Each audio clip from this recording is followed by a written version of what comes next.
তৈরি আমাদের ঝালমুড়ি, মন ভরে খান ঝালমুড়ি। গায়ক এবার দিলীপ ঘোষ। দাপুটে নেতা মন্ত্রী দিলীপ ঘোষ কিরকম গান গাইলেন, আর যে গানের ভাষা বা কথা ঝালমুড়ি, সেটা তো অবশ্যই আকর্ষণীয় হবে, আগে থেকেই তা বোঝা যাচ্ছে। দিলীপ ঘোষকে দিয়ে গান গাওয়ানোর দায়িত্ব যিনি নিলেন তিনি লোকেশ গিরি, শিল্পী লোকেশ গিরি।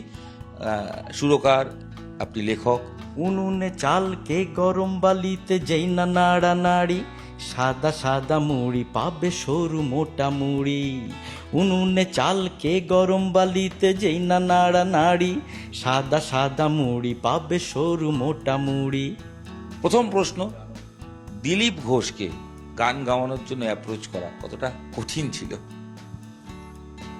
না, ব্যাপারটা স্যার প্রচণ্ড ফ্রেন্ডলি।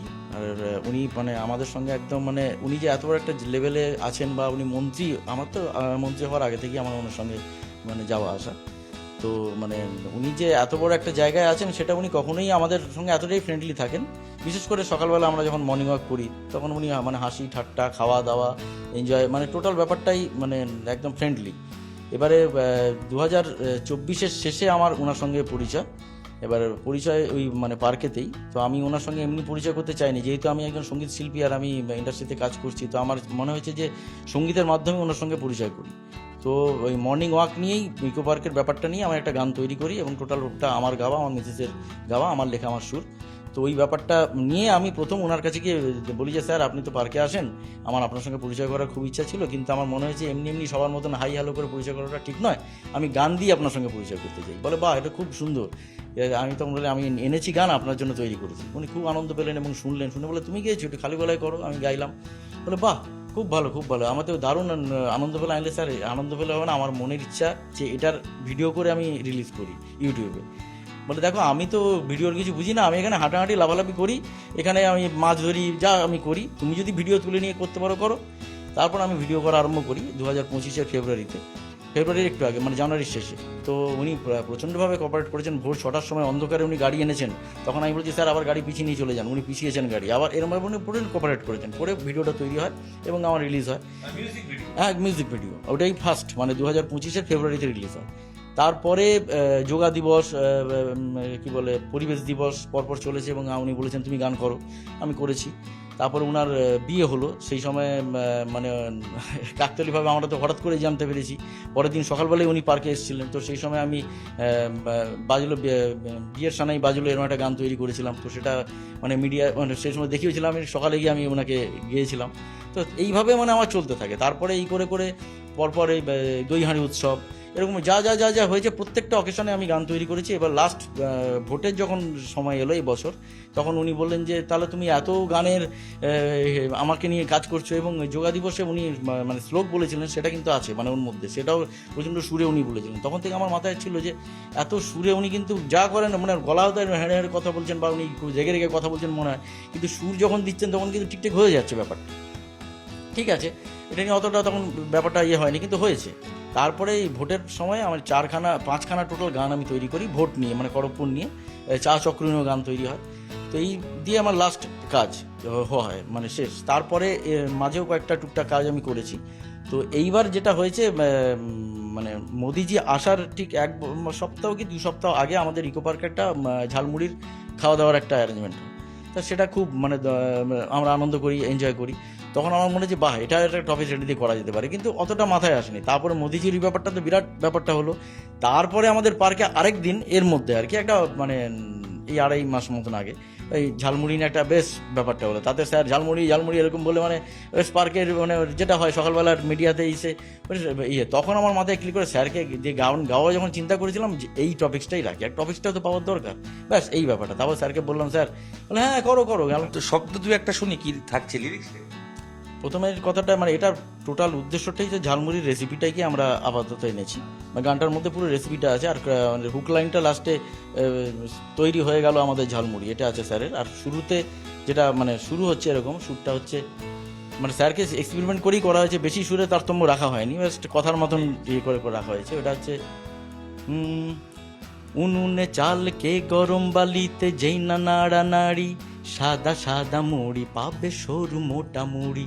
বাঙালির প্রিয় ঝালমুড়ি, ঝালটা নিচে মুড়িটা উপর। আবার মন ভরে খান ঝালমুড়ি, জিভে জল আনে ঝালমুড়ি। আছে যেই না নাড়ানাড়ি, সাদা সাদা মুড়ি পাবে সর মোটা মুড়ি।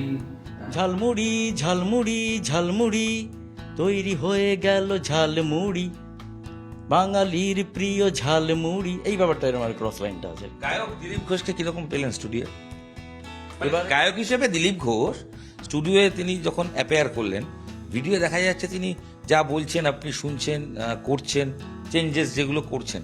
গায়ক শিল্পী দিলীপ ঘোষ তাকে কিরকম করে স্টুডিওয়ে পেলেন? এর আগে একটা ছোট্ট কথা আমাকে বলতে হবে, কারণ আমি গান তোলাতে যখন গেছিলাম, মানে ওনাকে প্রথম যখন এই ব্যাপারে তো হলো যে ঝালমুড়ি ব্যাপারটা আমি করব, তো উনি ভেবেছিলেন আমি যেমন গাই আমি গাইবো বলে, খুব ভালো তুমি করো। তারপরে আমি বললাম না স্যার, এটা আপনাকে দিয়ে গাওয়াবো। তখন উনি বলছে ঠিক আছে, মধ্যে মধ্যে ঝালমুড়ি টালমুড়িগুলো আমি বলে দেবো। আমি বলছি, না না না, এটা পুরো গানটাই আপনাকে চিন্তা করে করেছি। আপনি একটা মাঝে একটা উড়িয়া গান একটা উনি গেয়ে উঠেছিলেন, তাই বলে ওই উড়িয়া গান আপনি হে হে করে একটা ব্যাপার করেছিল, ওই ব্যাপারটাও রাখবো। সব কিছু নিয়ে আমি মানে একদম চোখে ব্যাপারটা আমরা তৈরি করেছি, মানে যা যা আপনি পারেন সেই ব্যাপারের মধ্যেই। তখন উনি বলেন যে আমি পুরোটা গাইবো, এটা তো অস্বাভাবিক ব্যাপার, আমার মনে হয় না। আমি বলছি না, আমি আপনাকে দিয়ে করাবো। তখন বলে বলে তাহলে তো আমার ক্লাস নিতে হবে। আমি হ্যাঁ আমি যাবো। বলে সেই সময়টা বাবু পাবে না, আমি প্রচণ্ড বিজি, আমি বাড়িতেও আমি একাকিত্ব হতে পারছি না। তবু আমি এগুলোকে বলে বলে বলে বলে উনি বাড়িতে ডাকেন। তা বাড়িতে একদিন গিয়ে ঘুরে এসেছি, মানে উনি বললেন দেখলে তো কেমন গান গাইছি, এতে গান হয়।